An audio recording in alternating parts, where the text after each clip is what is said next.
time it is. Matthew. It's time. It's time for what, Matthew? It's time for the Rooster Teeth podcast. No, Matthew, no, not that, Matthew. We're not that famous yet. Not yet. We can't join them like the others. Not yet. True. No, it's movie review time here on Variety Viso. Yes, we took a break last week. We reviewed Daredevil season 3, which I still have not finished, and I should finish. Yes. Matthew's just judging me hardcore. As I learned the hard way when I sent you a super spoiler-ish music video. I saw that. I'm like, yo, I haven't finished this yet. You're like, oh, well, don't watch that. But, we're going to take a break. It is something on Netflix, though. It's a Netflix original. The question is it going to be good this time or bad or okay? Well, who knows? We're reviewing, if you're familiar with the Raid films, Gareth Edwards did not direct this, but most of the actors from the Raid films are in this movie. The Night Comes for Us. Basically an action movie from Taiwan, I think, was the language. Or the country of origin. Yeah, there were a lot of languages. There was a lot. In this film. I mean, I might be racist sounding right now, but yeah. I mean, production. Production committees or production. But with us today, we got Chris. So Chris is here at least. Hey, how's it going? Hold on a second. That's not Chris. Wait, this isn't Studio A? Hold on. Who is this guy? It's some sort of. I don't want to say anything that's offensive. But You're welcome to. Go for it. Chris has been fired. No, I'm kidding. Chris is directing a play right now and also playing Red Dead 2. Oh, yeah, man. I know. Big man directing a play. Can't have time for a podcast. Can't have time to watch a Netflix movie. Oh, man. Somebody call Broadway. I have to make sure the lights work for my play. I have to make sure the voices work for my play when the audio comes on for microphones. I got to go have theater Yeah, well, you know what, sex. Chris? Well, I have a podcast to do. So, what did you just say? I never mind. Oh, I have a podcast to do, so I got to find replacements. So I hope you're happy. No, I'm kidding. Chris isn't replaced, but we have a new person that is going to be joining us for actually, hopefully permanently, if he wants to. Yeah, that'd be fun. Introduce yourself, man. My name's Alex. I work at the radio station. Yes, he does? Yes. So I am familiar with you guys, vaguely. Yes. Alex also likes movies, I believe. He likes video games. Absolutely. He likes TV shows? No, I'm joking. Yeah, of course. I was about to say, well, sir, you do not qualify. So Alex is actually going to be joining us, and good news is, we revealed this on the last show as well. We are going to be going live starting near Thanksgiving, basically. Probably the week after Thanksgiving is when we'll be going live. Alex will be joining us for that, along with Matthew, along with Chris. So there will be a 4-man show, and that's going to be exciting. Got some other stuff we're going to be trying along the way, such as we got those vlogs that mysteriously have not been done yet, Chris. Yeah, Chris, and you wonder why we replaced you. We're gonna be trying streaming eventually with some games. We got some games coming out that I want to try streaming. We might stream Red Dead. I don't want to do missions, of course, because it's I don't want to ruin anything for you guys, but just kind of going around and showing you guys the game. Just such a huge world. You could do so much. I feel like if we stream the first hour. Yeah, first hour of missions and cutscenes. Really anything within the first 5 hours, I'd say, is fair game. It's fair game. Unless there's a big spoiler towards That's the true. beginning. Right. That's true. A big John plot Marston twist. dies. And then they have to travel through time. Yeah. It's like the Metal Gear Solid thing where it's time paradox. It's like don't even try to bring up those games. It's like Cowboys and Aliens, the hit film by Jon I was about to say, Favreau. what the hell are you talking about? Until you said film, I'm like, oh yeah, that's right. There was a movie called that. Yeah. But okay, yeah.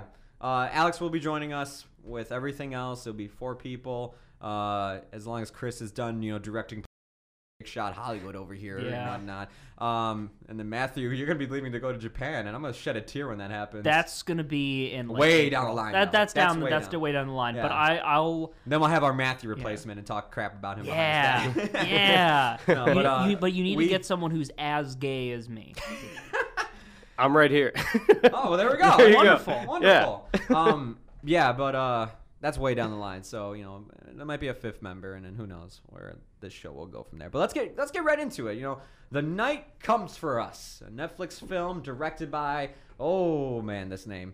Timo Tjahjanto is, I believe, how you say his name. That's actually accurate. That was Oh my God, are you serious? No, I don't know. Okay. Sorry. If you squint, if you squint your eyes and tilt your head a little bit, the last name kind of looks like Tarantino. Yeah. So if you're like Quentin Tarantino, yeah. there's enough blood in this movie to be considered that. But like I said, it stars a lot of people from the raid. People like Aiko, once again, Julia Esteli, and the main character Joe Teslam. I mean, man, I'm just gonna butcher all these names, but yeah, people from the raid. Which once again, like I said, Gareth Evans, not Edwards, my bad. That's a different director. That's the guy who made Rogue One. Gareth Evans directed both raid films. They are some of the best action films I've ever seen. Matthew, did you ever see them? I have not, but I've heard great things. Alex, have you ever seen them? I've seen the first one. I've heard really good things about the second one, which is disappointing because I really want to see it. You gotta check out the second one. We might actually, you know what? We might do like a retro review of that. I wouldn't mind actually showing you guys both those movies and just do kind of like a double feature review where we talk about both films. I think that'd be fun to do. That'd be dope. But yeah, I mean, for me, these are some of my favorite action films. I mean, the choreography is amazing and whatnot. It's high octane action. It's like adrenaline pumping. Like, I mean, it's some of the best kung fu I've seen in like any movie. Really cool, yeah. Like IP Man is probably the next one. Like for recent kung fu films, of course, you got the Bruce Lee films and whatnot. But I mean, like recent, The Raid comes to my mind. So when I heard that they were going to be making a Netflix movie, I went, oh no. No, don't hurt these children. But no, and then I remember too. I'm like, wait, they don't need that big of a budget to work with. These guys actually work on small budgets, so they'll be fine. This won't be like Bright or Big Hero, not Big Hero 6, Next Gen. Sorry. Next Gen. Well, I mean, you inadvertently named one of the better films, movie, the better film. Yeah, the better film. So, what this film is about. The night comes for us is this man named Ito. He's a gangland enforcer, part of this like whole triad gang. He's basically like there's the head leader, and then he has like these 6 members called like what, the SEAL 6? The 6 C's. Yeah, 6 C's. 6 C's. I was thinking of SEAL Team 6. So the 6 C's, and basically each member of the 6 C's basically does their own operation. One operates in like, drugs. The other one operates in like money laundering and whatnot. And Joe's the one that operates, I guess, in human trafficking. And there's one day where he goes to like this area and kind of like murders a few people and decides he has a change of heart one day. I don't know why. I can't give away why because that's like kind of revealed in the end of the movie. But rather than murdering this little girl that's kind of the survivor of this village that he ends up slaughtering, he takes her into custody. Now, unfortunately, though, when he does that, his boss is like, well, if you're going to play like that, I'm going to play my games with you. And he basically sends the rest of the C members after him, along with any of the other gang members that are associated with the C's. So they're basically fighting like 5 different armies. And it's like one dude and like his 3 friends that he grew up in high school with trying to fight like a whole army. It's not quite as Tarantino in the sense where if you were listening to this and thought, oh man, 5 different groups, they all just kind of feel like they're all like a multi-tier one group of people. Yeah. It's the bad guys, all right, coming at them in full said force. This about what was the movie that we reviewed? It was a movie where a lot of people die. Oh, Predator. Oh, yeah. I said this about Predator. If your name isn't on the billing cast, you're basically deli meat, and that basically applies to this movie as well. Because, True. Ooh, man, anybody who's not on that billing cast, yeah, you might as well just be considered ham, turkey, and salami as part of the gang because you're gonna get sliced up in this film. The first thing I want to say about this film is that I love movies like this because in the way it tells its story is very it works off of a very unconventional storytelling format. This film doesn't waste your time at all in terms of getting to like what the goal is. Good. Oh my God. Like there's some movies where it's like it takes maybe like 20 minutes before someone, if it's one of those movies where the whole pitch was basically like this guy has got to do this thing and that's like the goal throughout the whole film. Like escort this person or do that thing. With this film, with The Night Comes For Us, the goal is made very clear very quickly. It's just like, oh, this guy just wants to get out of the country. Right. He wants to get out of this place with this girl that he saved, and that's really how it begins and how it ends. It's him trying to fight to get out. It reminded me a lot of Logan. And just basically any other time you have a film where it's like this grown man, not like the nicest person to really be around, but like, has a change of heart and has to basically save a girl and, goes through a violent situation. Last of Us is another thing that comes to mind as well. It's not like it's nothing original, but that doesn't mean they didn't do anything cool with this. Right. Alex, you want to say anything? You want to add on? Anything? Yeah, I mean, like you guys were saying, it's really well done, and the fight sequences, we'll probably talk a little more about that. We'll get that into detail. Don't worry. And I just love what they used with the space they had, quite literally, like in regards to how small a lot of the spaces were. And I think they were like challenging how like Daredevil had hallway scenes, and like the Raid had just the like flights of levels of like fights, and it was something that I noticed when I was watching, and I thought that was really cool. Yeah. It was the action. I don't really know how much to say about the action because it's just so consistently good throughout that I feel like, it's probably why my little list of notes is only one page, because so much of the film is fighting, and it's pretty much all good. Yeah, like I'm not even kidding, the entire second act of this movie is just one action scene that doesn't stop. And like the moment I'm like, all right, well, they left the room, so it's nope, they're gonna continue right out here. Okay, they're going into the park. Okay, they're gonna continue in the parking garage. All right, they're leaving I guess we're continuing on the streets. When's this gonna end? Yeah, there was, exactly. and so with stuff like that, occasionally it'll get so addicted to that high that when they do quiet things down, it can lead to a bit of a lull. Between the second and third act, there was a sort of lull like that, where there was a lot of narrative dispensed. Also, it was just weird. Like characters would leave only to come back to the same place again, and I was like, why? You could have just like stayed and progressed the plot a little bit more. But okay. Also, so we're watching on the little monitor here, and I just want to say one of the second of only a few bullet points. So really, it's kind of a fight to see what elements of this film are graced or given the pleasure of being on this list. Bobby, the character Bobby, is the best character in this movie. He's awesome. It's like everybody in this film is the deadliest killer ever. This guy named Bobby, who has a prosthetic leg, just looks like he's kind of big, chubby, and whatnot. You're thinking, oh man, this guy's gonna get slaughtered. This dude takes him down about like half these people. You're just like, yo, this is just some like guy they picked off the street. Like, and we're like, you want to be in a movie? He's like, yeah. Bobby is like, he's the type of guy in a movie where you look at him and you're just like, by the end, you're like, oh, he's like the best friend ever. Yeah. He's a total bro. He's the definition of bro. And he, for at least the first half of the film, was like my favorite character. I was like, if there's anybody who I'm gonna look back on as the favorite, it's this guy. Bobby's the school janitor that everybody loves, man. Like literally looks like him, and, and just like becomes that lovable. He was the most average character with the coolest like story to him. He had the like tragedy that he like got hooked on his own like supply kind of deal. Yeah. But then like he redeemed. This whole movie is really a lot of redemption going on in it. Yeah. But no, like throughout you like see like his raw strength, and it's like so cool.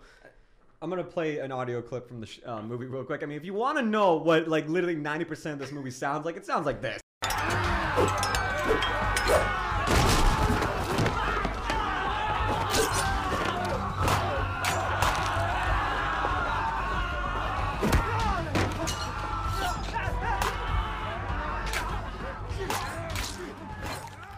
Yeah, so if you could tell, I mean, they're obviously in a deli, just like, and it's just a bit rowdy, and you get orders out. No, that's literally just a bunch of people running through a door, getting smacked, chopped, and kicked, and everything. Mm-hmm.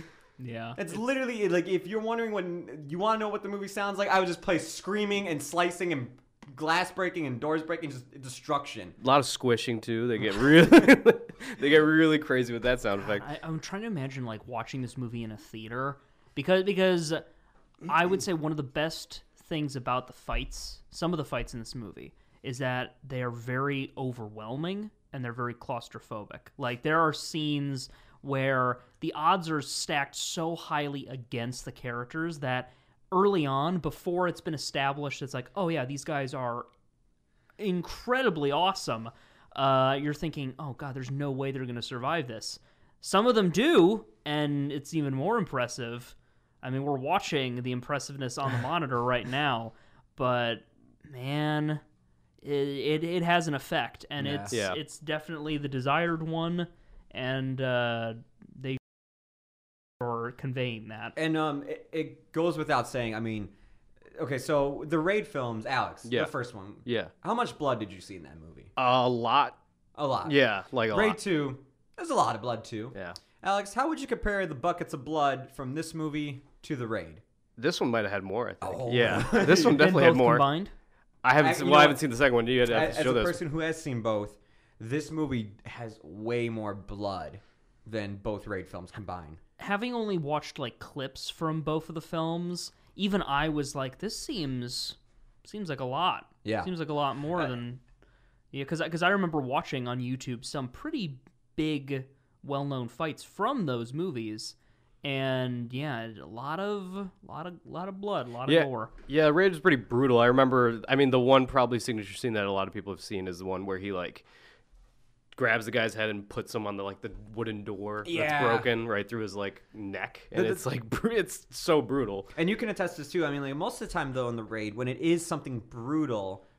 without showing blood, it's mostly just bones breaking or just like a really cool takedown. It's more like really good choreography of just like kung fu. In this movie, it's like, well, now we're gonna use machetes, knives, guns, everything that can like make blood just splat on the wall and make a picture on that wall, basically like some like abstract art basically on the wall. Very Jackson Pollock. And to be honest, it might actually be one of my few complaints is that because I love the action, choreography was great.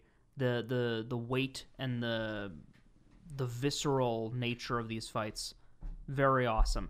Although the blood stuff could get a little bit excessive at times. You know what? Maybe a bit too excessive. I gotta agree with you there because like okay, and I don't know how you feel because you've seen the Raid movies as well. Is that the Raid takes breaks in between action? It's like okay, we'll have one action scene in this hallway, it ends up in a shootout, and then the SWAT team separated and they need to basically get out of this building and just have a little plot development. Next action scene comes, little hallway fight, break. It was almost like a video game. Like each stage was like a level. Yeah, you get enough breathing time. This, like I said, the entire second act just keeps going on and on to where like near the end of this like 40-minute action scene, I was just kind of like, all right, guys, man, I'm kind of out of it. Just kind of wrap things up. I want to move on to a different setting or just like, a different character and everything.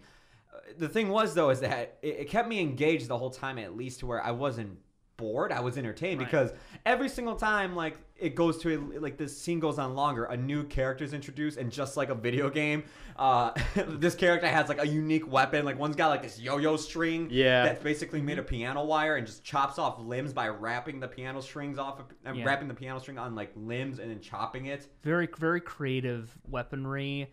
They found a way. They did what I love in a lot of games and movies and TV shows where the villains have their signature weapons, their signature styles and aesthetics. This was done very well for the antagonists in this film. So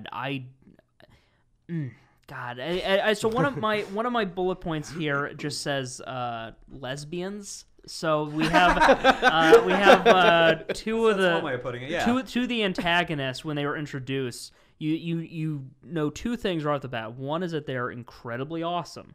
The second is that they're lesbians. And yeah, I mean, really, that's all I gotta say. They both of those antagonists were incredibly strong, like aesthetically and in how they were presented and how dangerous they were. Yeah, there was almost like it almost I'm an amateur when it comes to anime, but it almost was like an exaggerated villain in the sense of like animes, and it was really cool like to see that. It was almost like looking at like Android 16 or 17 and 18 almost in a way. Oh my god, that's actually not a bad comparison. That is a great way of looking at it. You know what? Hey, Chris, you know what? Stay home next week. You're fine. No, I was also going to add on too because you haven't seen the Raid 2, but in the Raid 2, there's literally two characters that are a kind of carbon copy of this. I mean, the Raid 2 came out first, so they kind of copied that idea. It's a brother and sister. And is it like the guy with the baseball bat? Yeah, the guy with the baseball bat, and like he's deaf, and then his sister has hammers, and she's blind. Right. And it's like the guy with the baseball bat and baseball. I mean, like you come across him, I mean, you better stay clear of that ball when it comes see wailing at you. See no evil, hear no evil. Yeah. And then like the other that. one, the Hammer Girl, basically is that's even her name in the credits. It's Hammer Girl. Yeah. That's who is a character we'll talk about later. But that's the I've motorcycle, seen that the fight specialist. scene. I've seen that fight scene. Yeah, That's like great. so. I mean, like they kind of reminded me of that, but also, I mean, they still. It wasn't like they just feel like generic copies of that. No, they still kind of felt like their own thing, and they had their own unique weapon and had really brutal takedowns with that weapon too. One thing I was saying, I thought it was Taiwan. No, it's Indonesia. This is actually a film it's the first Indonesia film produced by Netflix.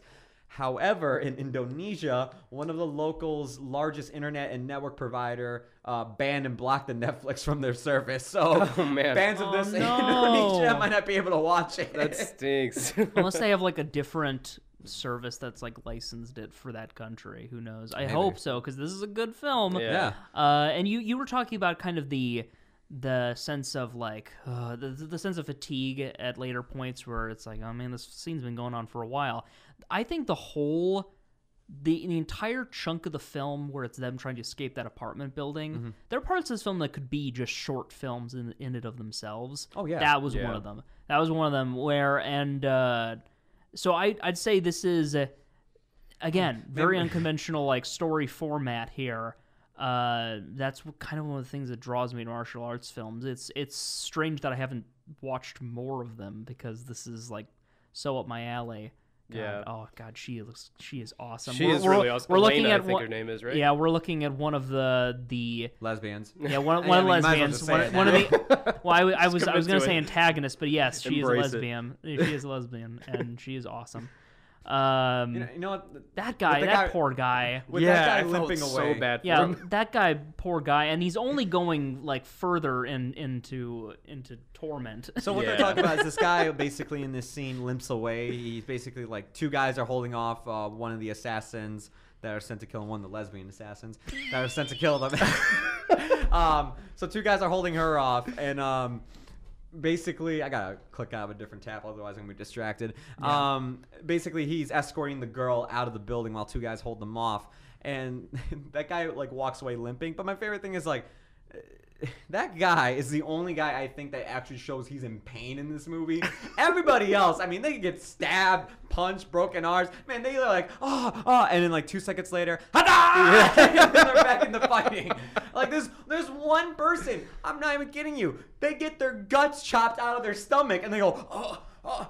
But then And then they continue the fight. And they can still continue to fight. Right. It's really commendable, actually. It's movies like this that make you question for like, because you've already had your suspension of disbelief like stretched to a big extent, but then you're just like really thinking to yourself, it's like you're thinking about how life really must suck if you can go through that much pain and not just die mercifully. Well, this was something else that we touched on with Daredevil, was like, the thing I love about Daredevil's action scenes is that by the end of each action scene, any hallway fight, Matt Murdock is tired. Same thing happens here. And like you kind of get a little bit of that here. I would say most of the time, though, it is what I'm saying, where it's like characters go on through onslaughts of people and they don't even break a sweat. Except towards the end of like a fight, like it's like when they're about to die is when they're like, okay, now I'm tired, and then it's like then they die. It's because like, well, maybe if they weren't tired, they would actually still be going on.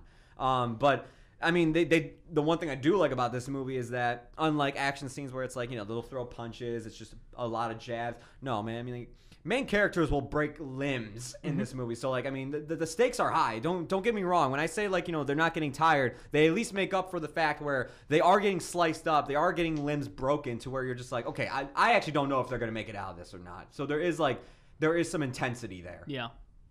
Any of you guys want to add on to anything? The one scene that you just had pulled up with the poor kid that walks downstairs and whatever. Oh. Yeah, I felt really bad for him. I feel like he's the one kid I felt like the most like sympathy for. He was almost like an audience member if they were in this movie. The kid just walks in, like some some tourist comes to Taiwan. Well, I just remember Indonesia. Yeah, I just remember that character being introduced and me thinking like that is like the one character who is the least equipped to be fighting anyway. Yeah. Oh, Well, I'm thinking the same thing too with Bobby, and then Bobby proves me wrong by killing 30 people. Yeah. Oh God, here we go. That scene though with Elena right before that happens, Ooh. it looked like a Mortal Kombat scene. Like it went even like side to Yeah. and it was so cool. That's just gnarly. That reminds me yeah, of. that was sick. Did any of you ever watch the movie Green God. Room? Yes. No, I haven't Yes. yet. That God. movie's really violent too. That's very Yeah, violent. Yeah. going back on the whole blood thing. I mean, even the gore in this film. I mean, when bones pop out, Yeah. limbs are getting sliced off, and you see bones and flesh just like sticking out. I mean,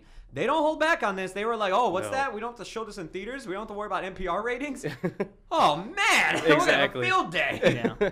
And then some of it was excessive, but ultimately it was. It's not like I was like, this turns me off of this film. Like, no, I mean it was still great, and characters were very, very cool. It can turn off somebody, but for somebody like me that appreciates action that's well choreographed, it's like it doesn't turn me off because it's like, I mean, the steps to get to like a kill being that brutal, gruesome, the lead up to it, like the choreography was amazing to where that payoff is kind of just the whole seeing blood just get squirted or there's like some gore and it's just like ooh, and it really capitalizes that. It's the best way I can say this is that it's like a song, it's like a ballet basically, and you're building up to the crescendo moment, which is a character getting their neck split open or something. Yeah. And it's just like, oh my god, when you build up to that moment with great choreography. Yeah, there was some definite great choreography in this movie. Now, all right, I'm gonna say this: if there's one reason why you should watch this movie, it's for the action. It's 100% that. Yeah. Because the one thing I will give the Raid movies is that they are really straightforward about plot.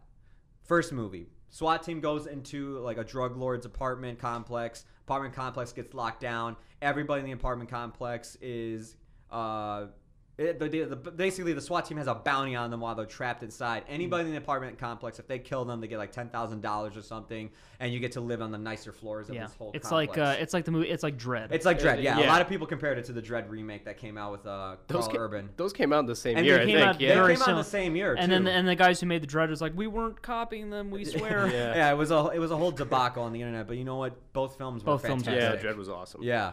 And then the second movie picks up where that movie leaves off with the main character going undercover and infiltrating a gang operation and have to playing both sides of staying undercover as well as being for the police.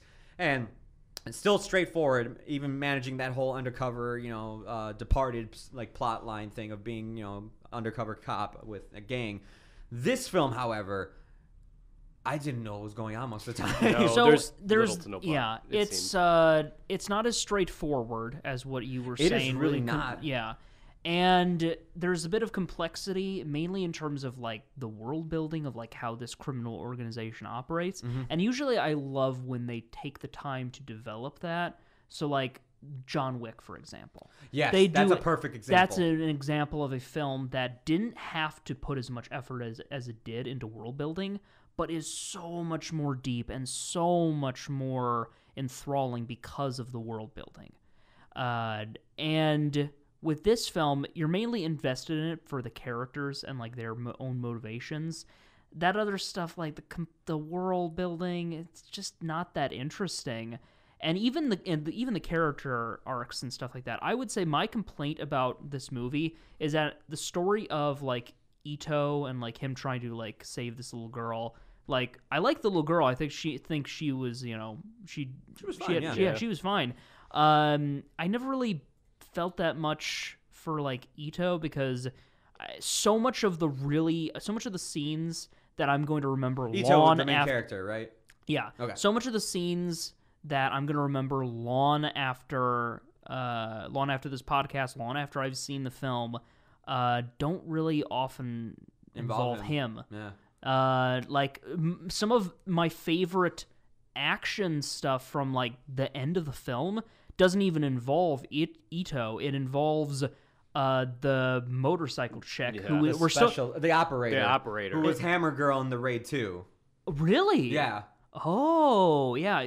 So Let me make sure. She's really pretty, by the way. right. We don't want another situation. Okay. Like, I was not racist. She is Hammer Girl. okay. Because we had a situation, the little variety Viso rewind. Back when we did our Predator review, I was under the impression that the guy who was the main character was a grown up Malfoy from Harry Potter, not realizing that they were two completely different actors. But it's like, I just thought that he kind of looked like what that actor would have looked like had grown up. Yeah. In that, he probably fell on hard times, maybe did some drugs and stuff, but whatever. Well, no, I mean, going off of that, and then Alex, you can jump in after I make this point, is that, Ito, like, you really don't even know much about the character himself other than, like, it's just all exposition is what you get from him. You really don't get any development from anybody in this movie. There was no real strong moment of characterization for Ito, and, like, with the exception of some flashbacks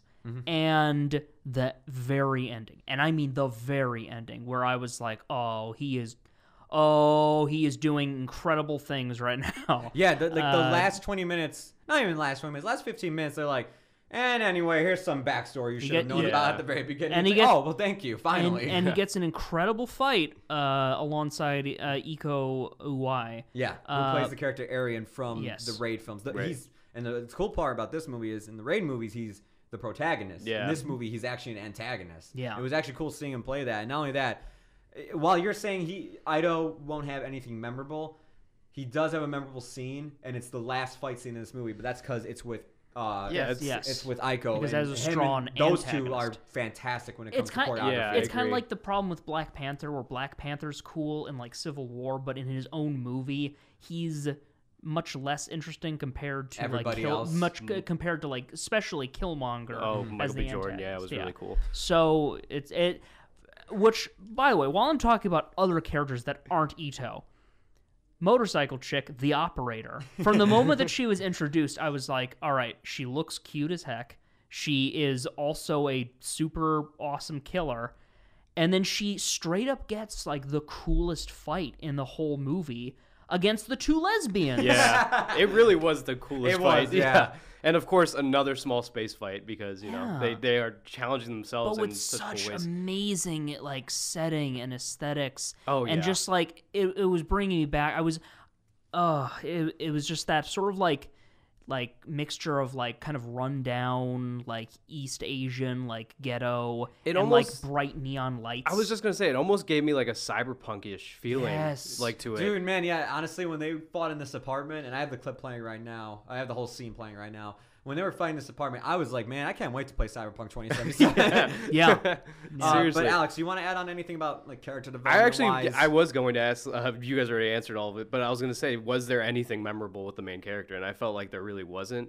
And honestly, I think Elena actually, was another memorable person that stole the show. The motorcycle chick was a very memorable character. Mm-hmm. But aside from that, I mean, even Iko Uwais' character, he even gets more development. Because he has sort of an arc. Like, you can understand, like, why he's doing what he's doing a lot more. He's sort of a tragic character in a way, and that's kind of the sad thing. Like, I really like films like this when they can be these just very visceral action films that have no other priorities other than, like, looking cool and conveying a story of characters through action.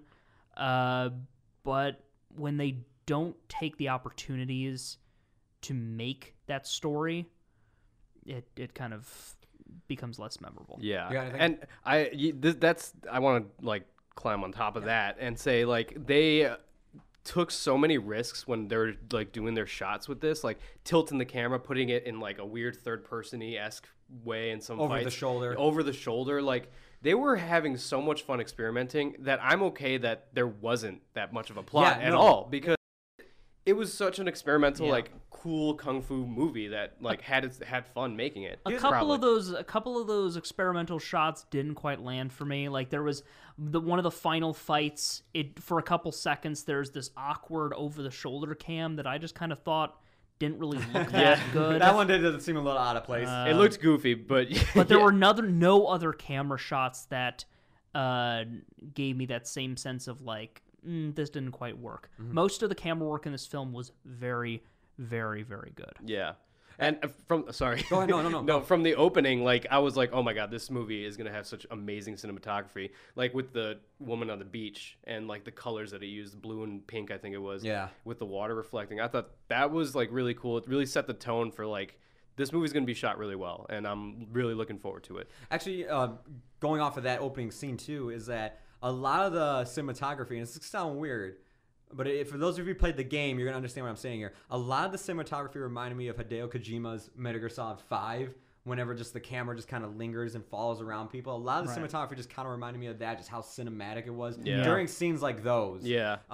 Yeah, well, it said shots. It's that one-shot camera work. I often make the joke saying that Metal Gear Solid 5 is what happens when Hideo Kojima watches Birdman too many times.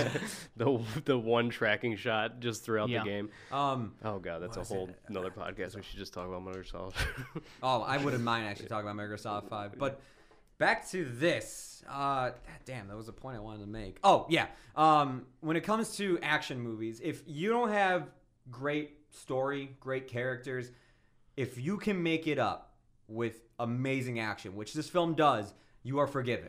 You still kind of like, you're not one. You're like John Wick has both a great story and great action and good characters in it.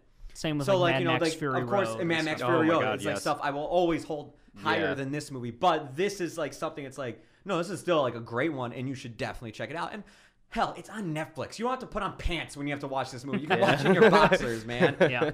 That's what I did. I figured that's the best way to watch it.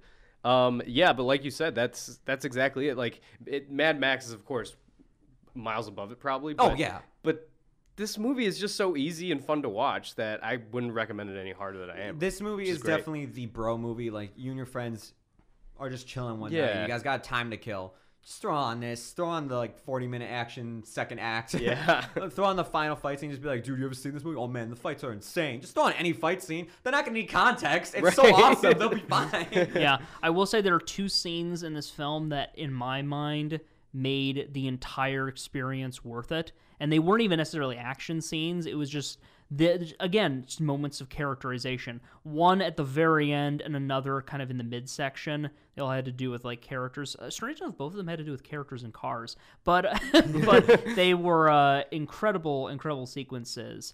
And that ending sequence, though, probably would have been stronger if Ito had more of an arc or a better characterization.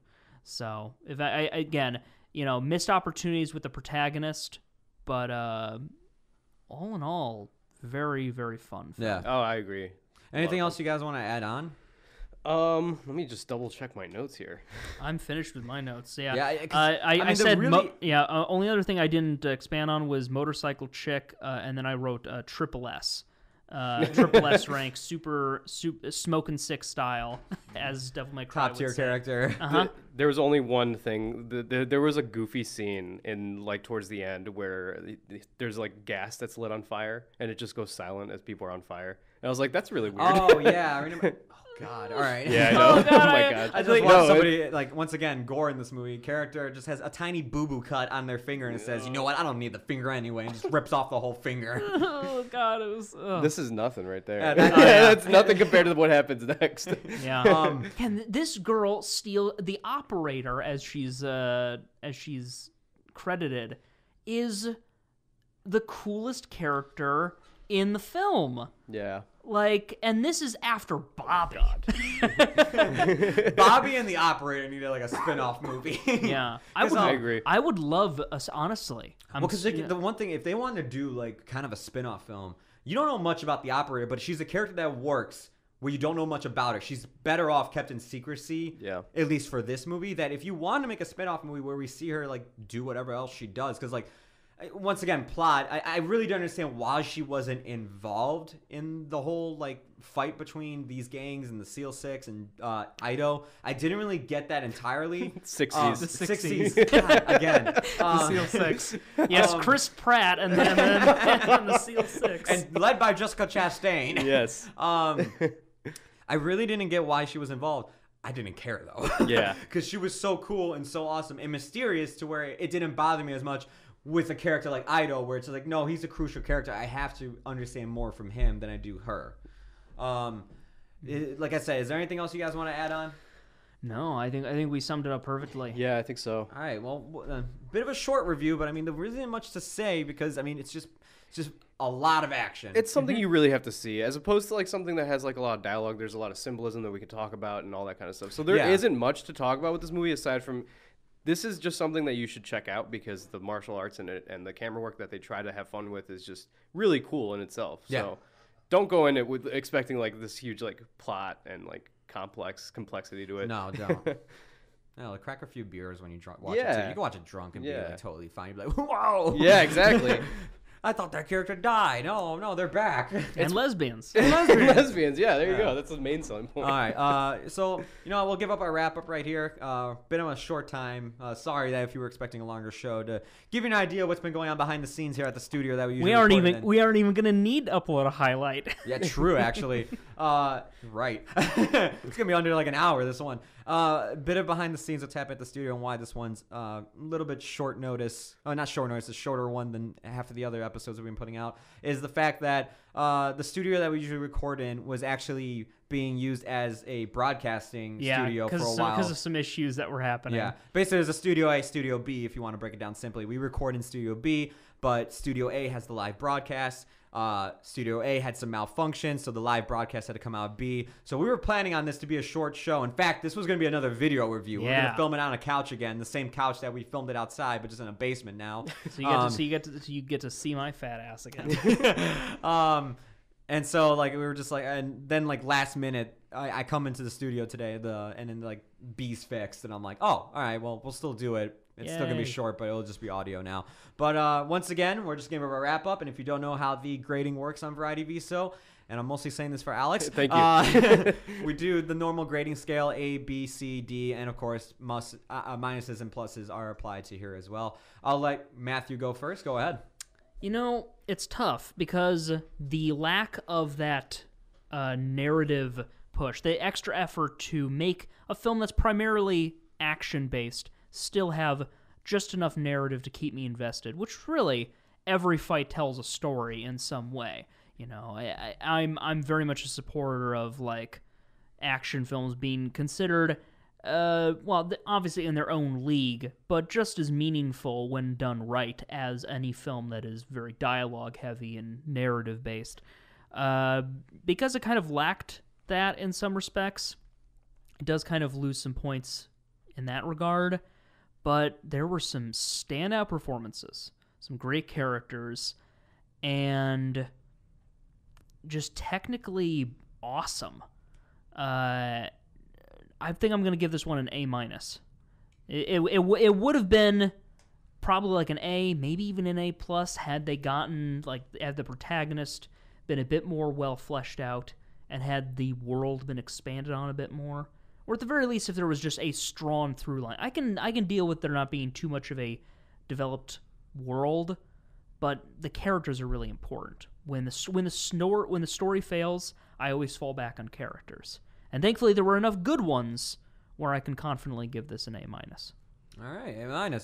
Those are all really good points. The missing character, like progression and all that kind of stuff, aside from a few, is a big takeaway for me.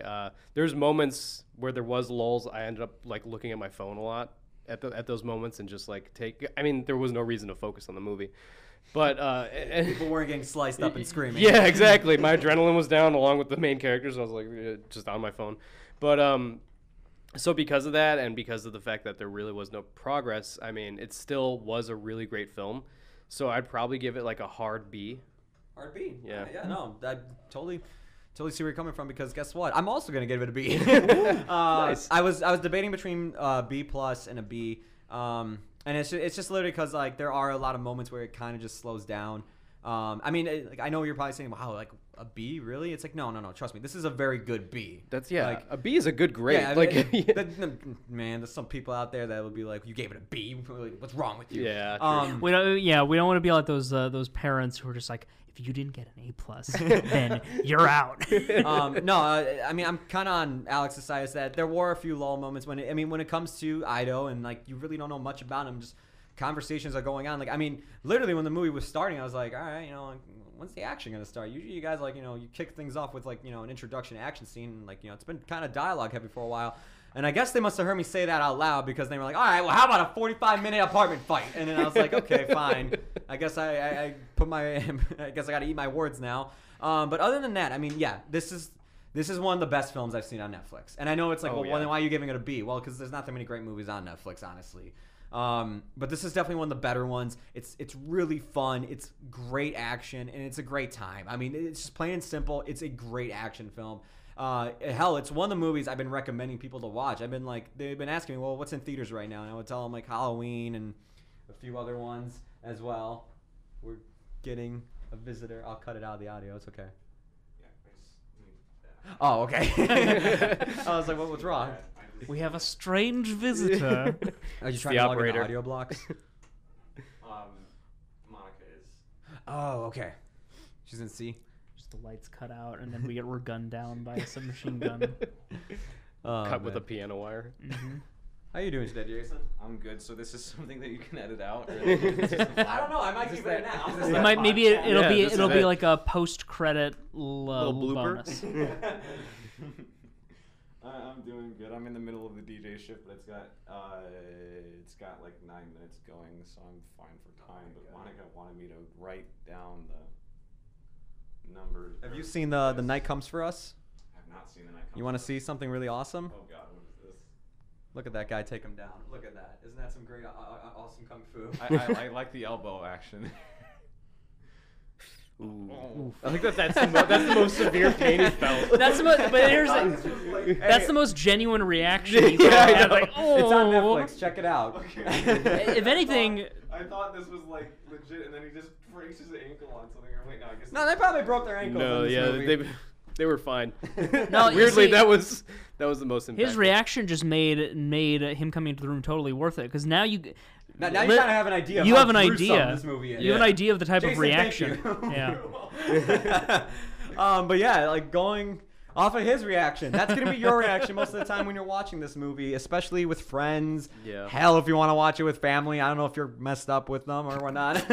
Actually, if you're like, Ma, you want to see something really cool? Actually, one of my friends, my friend's girlfriend, is a big like fan of like martial arts and stuff like that. Yeah. And I asked her, because I watched the movie last night, and I asked her, hey, have you seen this movie? And she said, oh no, I haven't, but me and my mom are gonna watch it together soon. I told my dad we're watching this because him and I have seen the Raid movies, but this is definitely one of those nights if I'm ever like on the couch and my mom's like, hey, let's watch something. Ooh, The Night Comes for Us. This looks cool. And we'd be like, Because it sounds like a horror film. It sounds like a horror it film did, or yeah. like some like crime movie. It looks like a crime movie just on the poster. Yeah. And then like you watch it and you're just like, oh my God, this is awesome. You know, I was like telling my dad about the film, and I said, and he asked, what movie you're watching?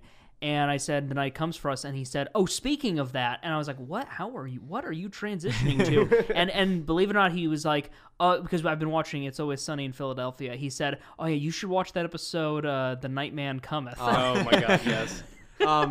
But yeah, okay, I remember where I left off before Jason came in. And people have been asking me, like, what can I go see in theaters right now? And I recommend them Halloween, Bad Times at the El Royale. I've been saying, like, I'm like, yeah, you know, like, those movies, they were good.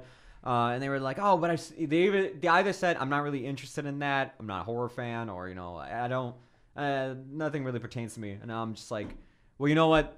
Probably one of the best movies I've seen recently is on Netflix, and it's definitely this one. And it's like, you should definitely check it out. And like I said, I mean, if you have a Netflix subscription or you're leeching off of somebody like my friends do, you should definitely check this out. And honestly, my friends should check it out as well. But yeah, giving a rundown, Matthew gave it an A-. Mm-hmm. Alex gave it a B, and I also gave it a B. I mean, it's on the borderline of a B+ as well, but I mean, it came down for a B when I was like thinking about it again and talking about it with you guys. I'm like, yeah, you know what, I'll give it a B. But hell, man, I mean, it's still a great movie.